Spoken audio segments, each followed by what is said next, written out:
যদি বিজয়ী হই তাহলে বলবো হুগলি জেলার দিদিদেরকে আগে রাখো। সবাইকে বলবো আমাকে যদি দিদি নাম্বার 1 করাতে চাও, হুগলি জেলার মানুষ যারা আমাকে জিতিয়ে নিয়ে এসেছে, হুগলি জেলার দিদিদের আগে দিদি নাম্বার 1-এ ডাক, তারপরে অন্য সব দিদিরা আসবে। ভোটে জেতার জন্য কি বললেন রচনা? তিনি ভোটে জিতে নিজের লোকসভা কেন্দ্রের মানুষদের দাবি দাবা মেটানোর বদলে বলছেন কিনা যে জিতলে দিদি নাম্বার 1-এ নিয়ে যাবেন, জানিয়ে জোর তরজা জুড়ে দিয়েছেন বিরোধীরা। জমে উঠেছে হুগলি লোকসভা কেন্দ্রের লকেট এবং রচনার দ্বৈরথ। একে অপরকে শব্দের বান দিয়ে বিঁধছেন লকেট এবং রচনা। 2024-এর লোকসভা নির্বাচনের মাধ্যমে রাজনীতিতে ময়দানে পা রাখছেন দিদি নাম্বার 1 রচনা বন্দ্যোপাধ্যায়। তাকে এবার তৃণমূল কংগ্রেস টিকিট দিয়েছে। হুগলির কেন্দ্র থেকে লড়াই করছেন রচনা বন্দ্যোপাধ্যায়। ইতিমধ্যেই শুরু করে দিয়েছেন প্রচার, আর এলাকায় এলাকায় প্রচারে বেরিয়ে এমন সব কথা বলছেন জানিয়ে বিরোধীরা ট্রোল জুড়ে দিয়েছেন। সোশ্যাল মিডিয়ায় একের পর এক মিম তৈরি হচ্ছে। সম্প্রতি তিনি প্রচারে বেরিয়ে বলেন, যদি তিনি এই কেন্দ্র থেকে জয়ী হন তাহলে দিদি নাম্বার 1-এ আগে হুগলি জেলার প্রতিযোগীদের ডাকবেন। তিনি এই কথা বলার পরই তুমুল সমালোচনার মুখে পড়েছেন। সোমবার সিঙ্গুর বিধানসভার অন্তর্গত বেগমপুর হাটতলায় বসন্ত উৎসবের মঞ্চে উপস্থিত হয়েছিলেন তৃণমূল প্রার্থী রচনা বন্দ্যোপাধ্যায়। যখন মাইকটা ছাড়ছেন সেই সময় হঠাৎ দর্শক আসন থেকে দিদি নাম্বার 1 সোর কথা শুনেই তিনি হেসে উঠলেন। তিনি জনতার উদ্দেশ্যে বলেন, যদি বিজয়ী হই তাহলে বলবো হুগলি জেলার দিদিদেরকে আগে ডাকো। সবাইকে বলবো আমাকে যদি দিদি নাম্বার 1 করতে চাও, হুগলি জেলার মানুষ যারা আমাকে জিতিয়ে নিয়ে এসেছে, হুগলি জেলার দিদিদের আগে দিদি নাম্বার 1-এ ডাক, তারপরে অন্য সব দিদিরা আসবে। আসুন শোনাই কি বলছেন তৃণমূল প্রার্থী রচনা বন্দ্যোপাধ্যায়। ছিল আজকে সারাদিন আমি যে প্রচার করছি, আমি তো প্রচার করছি ঠিক আছে, আমি জানি আমি লড়াই করতে এসেছি, ভোটে দাঁড়াতে এসেছি, সকলের পাশে দাঁড়াতে এসেছি, আমি লড়াই করছি, আমি ঘুরে বেড়াচ্ছি, কিন্তু এই যে অগন্তি মানুষ এই রোদের মধ্যে দাঁড়িয়ে দাঁড়িয়ে আমার সাথে হাত মেলানোর জন্য দাঁড়িয়ে আছেন, আমাকে দেখছেন, দিদি পাশে আছি, দিদি পাশে আছে, এই যে কথাটা বলছেন, এইটা না 10 জন্মের পূর্ণ করলে বোধহয় আমার জীবনে পেয়েছি আমি। তা না হলে মানুষের এইরকম ভালোবাসা অসম্ভব পাওয়া, অসম্ভব। একজন মানুষ হাত ধরে আমার কাছে কাঁদছেন, চোখে দুধারা দিয়ে জল পড়ছে, দিদি তুমি এসেছো আমাকে দেখো।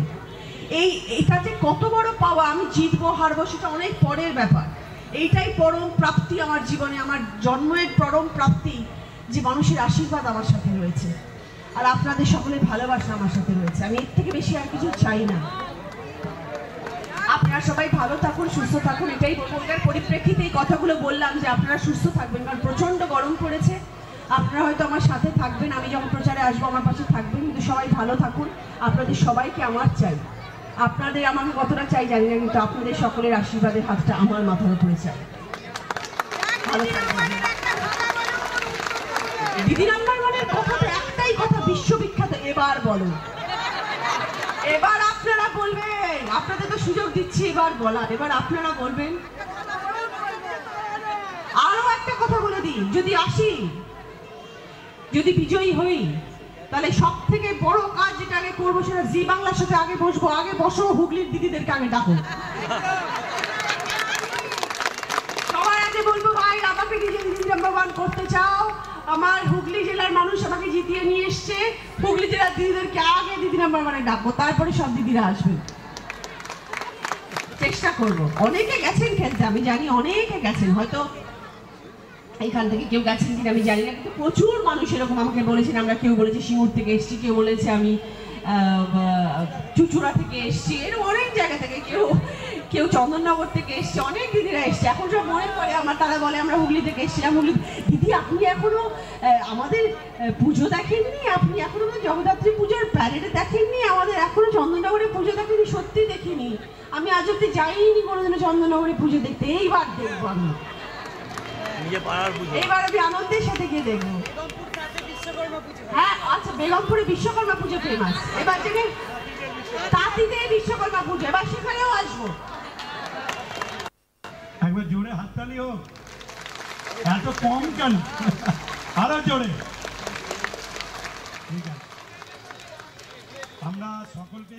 রূপলী পর্দার জগতে রচনার একদা সতীর্থ লকেট। তিনি ব্যক্তিগত স্তরে সম্মান বজায় রেখে রাজনৈতিকভাবে ভিত্তে ছাড়েননি রচনাকে। ৫ম দফায় ২০শে মে হুগলি লোকসভা কেন্দ্রে ভোট গ্রহণ, আর ৪ জুন জানা যাবে জনতা জনার্দনের রায়।